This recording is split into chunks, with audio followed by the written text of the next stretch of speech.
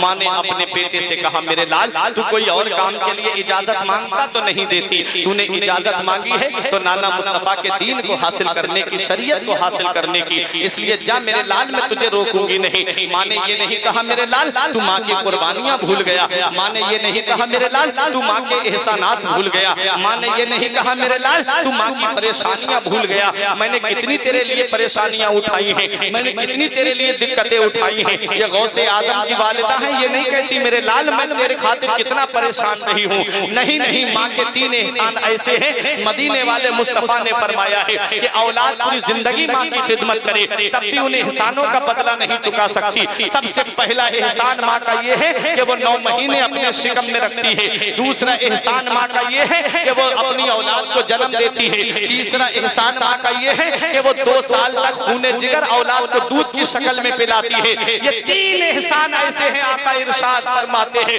اگر اولاد پوری زندگی ماں کی خدمت کرے تب بھی وہ ان احسانوں کا بدلہ نہیں چکا سکتی۔ لیکن آج کی وہ ماڈرن اولاد ماں باپ کے اس مرتبے کو کیا جانے، آج کی وہ ترقی یافتہ اولاد ماں باپ کے اس معاملات کو کیا جانے، جس نے جو ہے موبائل کو چلا کر کے زندگی کے چال چلن سیکھے ہو، جو فلموں کی اسکرین پہ ہیرو ہیروئن کا بریک اپ دیکھ کر کے تو روتا ہو لیکن ماں باپ کو ستانے کے بعد اس کی آنکھ سے ایک آنسو نہ ٹپکتا ہو، وہ اولاد ذرا آپ اس کے اوپر غور تو کیجئے پیارے مسلمانوں۔ آج ماں باپ ایک ایک پیسے کے لیے پریشان ہے، ماں باپ دوائی کے لیے پریشان ہے، اور بیٹا ہے کہ پیروں کو جا کر کے 1000 کے نذرانے دے کر کے آ رہا ہے۔ گھر میں ماں باپ دوائی کے لیے پریشان ہے، بیٹا ہے کہ عمرے کے ٹوروں پہ ٹور کر رہا ہے، بیٹا ہے کہ بغداد کے چکر لگا رہا ہے، بیٹا ہے کہ اجمیر شریف کی بسوں میں بیٹھ کر کے اجمیر شریف کے لیے جا رہا ہے۔ کیا تجھ سے غریب نواز راضی ہو جائیں گے اگر تجھ سے تیرے ماں باپ ناراض ہیں؟ کیا غوث اعظم راضی ہو جائیں گے اگر تجھ سے تیرے ماں باپ ناراض ہیں؟ کیا مدینے والے مصطفیٰ راضی ہو جائیں گے اگر تجھ سے تیرے ماں باپ ناراض ہیں؟ آقا کی بارگاہ میں یمن کے نوجوان صحابی نے آ کے کہا تھا آقا اب میں آپ کی بارگاہ میں آ گیا ہوں، اب میں واپس نہیں جاؤں گا۔ آقا ارشاد فرماتے ہیں حل لک ابوایا، کیا تمہارے ماں باپ زندہ ہیں؟ عرض کیا ہاں یا رسول اللہ میرے ماں باپ زندہ ہیں۔ آقا ارشاد فرماتے ہیں کیا اجازت لے کے آئے ہو، کیا پوچھ کر کے آئے ہو کہ میں آقا کی بارگاہ میں جا رہا ہوں اب میں واپس نہیں آؤں گا؟ تو صحابی کہتے ہیں یا رسول اللہ میں پوچھ کے آیا ہوں، اجازت لے کے آیا ہوں۔ آقا فرماتے کیا انہیں یہ پتا ہے کہ اب تم واپس نہیں جاؤ گے لوٹ کے؟ کہا ہاں یا رسول اللہ یہ بھی پتا ہے۔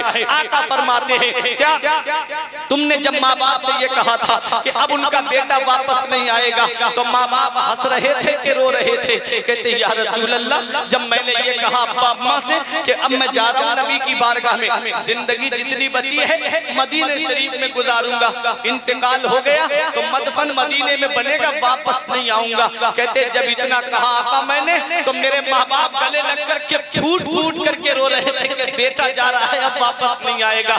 بیٹے کی محبت میں پھوٹ پھوٹ کر کے رو رہے تھے۔ آقا کی ارشاد فرماتے ہیں حدیث پاک میں ہے آقا اٹھ جلال میں اٹھ کے کھڑے ہو گئے، ارشاد فرماتے ہیں ارجع الیہما فادھکہما کما ابقیتہما، اے میرے صحابی واپس چلے جاؤ، جہاں سے آئے ہو وہیں لوٹ کے چلے جاؤ، اور جیسے ماں باپ کو رلا کے آئے ہو ویسے انہیں ہنسا دو، وہ یمن میں خوش ہو جائیں گے تیرا نبی تجھ سے مدینے کے راضی کیا سمجھے وہ ماں باپ کے اوپر ظلم و ستم کر کے وہ ماں باپ کو سرسا کر کے بغداد کے چکر لگانے والوں اجمیر کے چکر لگانے والوں عربی شریف کے مہینے میں 10 دیگے بنوانے والوں جب تک ماں باپ راضی نہیں ہے بغداد کا غوث راضی نہیں ہوگا اجمیر کا غریب نواز راضی نہیں ہوگا ارے تو اپنے گھر میں اپنے ماں باپ کو راضی کر لے اور ایک چھوٹی سی پتیلی کے اندر فاتحہ کا سامان جمع کر کے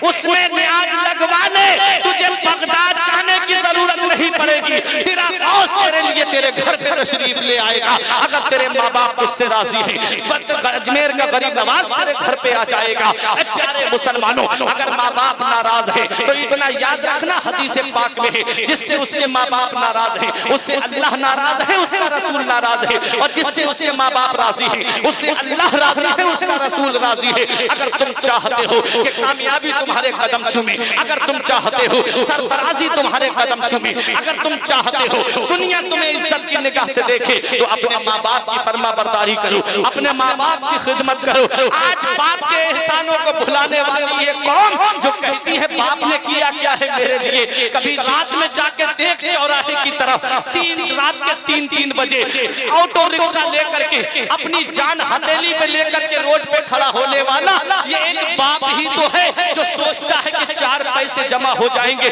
میری اولاد کی تعلیم میں کام آئیں گے میری اولاد کی پڑھائی میں کام آئیں گے میری اولاد کی شکشا میں کام آئیں گے ارے تم تو گھر پہ آرام سے بیٹھے ہو وہ شدت کی گرمی میں 3 منزل پہ سر پہ اینٹیں لے کر کے چڑھ رہا ہے ایک ہی درد ہے کہ پیسے کماؤں گا میری اولاد پڑھ لکھ جائے گی ایک ہی درد ہے کہ میں پیسے جمع کروں گا میری اولاد کی جوانی پہ کام آئیں گے اسے میری طرح مزدوری کرنی نہیں پڑے گی یہ کوچنگ کی فیسیں بھرنے والا یہ ایک باپ ہی تو ہے یہ کالج کی فیسیں بھرنے والا یہ ایک باپ ہی تو ہے یہ یونیورسٹی کی فیسیں بھرنے والا یہ ایک باپ ہی تو ہے جسم پہ پھٹا ہوا لباس پہن کر کے عید کی نماز کو ادا کرتا ہے اولاد کو نئے کپڑے بنا کے دیتا ہے دل میں یہی درد ہے کہ میری اولاد ہے یہ بڑی ہوگی میرے بڑھاپے کا سہارا بن جائے گی آج وہی اولاد جوان ہوئی 4 پیسے کمانے لگی ماں باپ کا بستر گھر سے باہر کر دیا خود ایئر کنڈیشن روم میں ماں باپ تینوں میں رہ کر کے زندگی گزار رہے کیا اسی دن کے لیے ماں باپ اولاد کو جوان کرتے ہیں کیا اسی دن کے لیے ماں باپ اولاد کو پالتے ہیں کیا اسی دن کے لیے ماں باپ نے اولاد کو جوان کیا تھا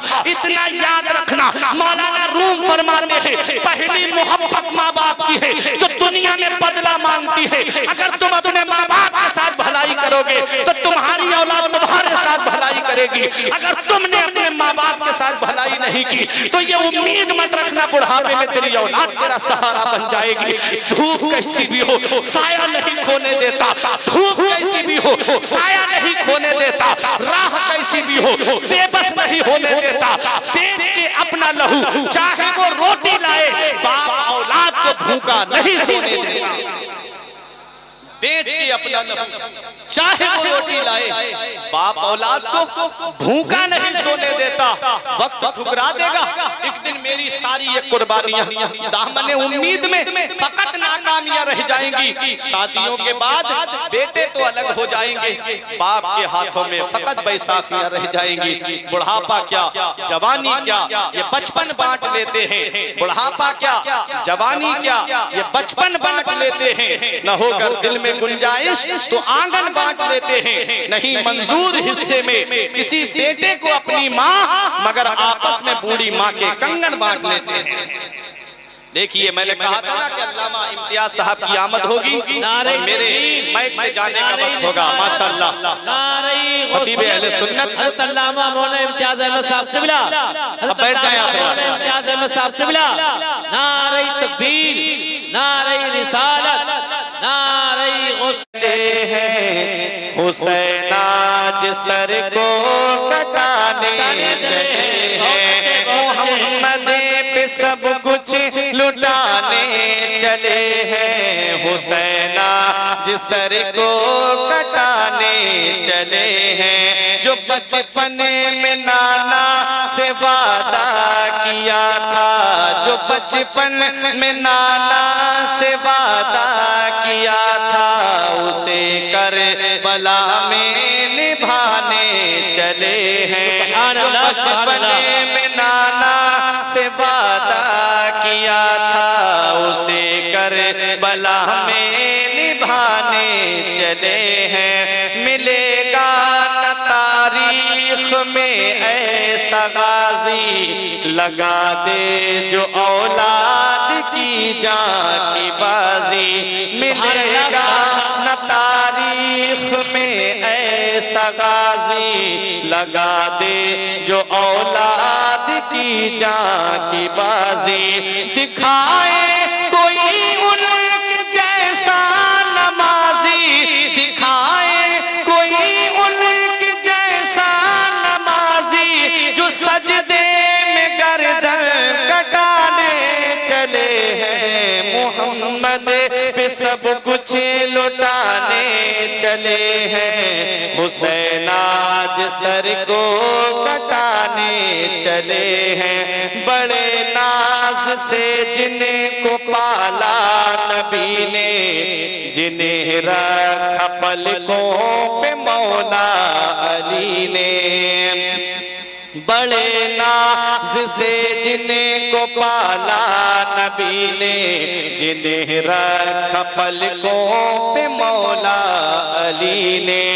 جنہیں فاطمہ بین جھولا جھلایا، جنہیں فاطمہ بین جھولا جھلایا، وہی تیر سینے پہ کھانے چلے ہیں۔ محمد پہ سب کچھ لٹانے چلے ہیں، حسین آج سر کو کٹانے چلے ہیں۔ یہ زندگی سواریے، دل شاد کیجئے، لمحات زندگی کے نہ برباد کیجئے۔ جب مقصد حیات عبادت خدا کی ہے، پڑھیے نماز، مسجدیں آباد کیجئے۔ سبھی کے سامنے ایک دن ضرور آتا ہے، یہ حسن فانی ہے لیکن غرور آتا ہے۔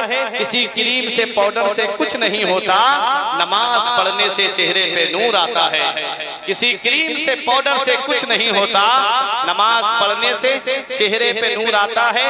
حق نمائی سے کبھی دور نہیں ہو سکتا، غیر کے سامنے مجبور نہیں ہو سکتا۔ جو لگاتا ہے چہرے پہ وضو کا پانی، اس کا چہرہ کبھی بے نور نہیں ہو سکتا۔ رہی کلی تو پھول کھلیں گے، زندگی باقی رہی تو فرید پور والوں پھر ملیں گے۔ السلام علیکم۔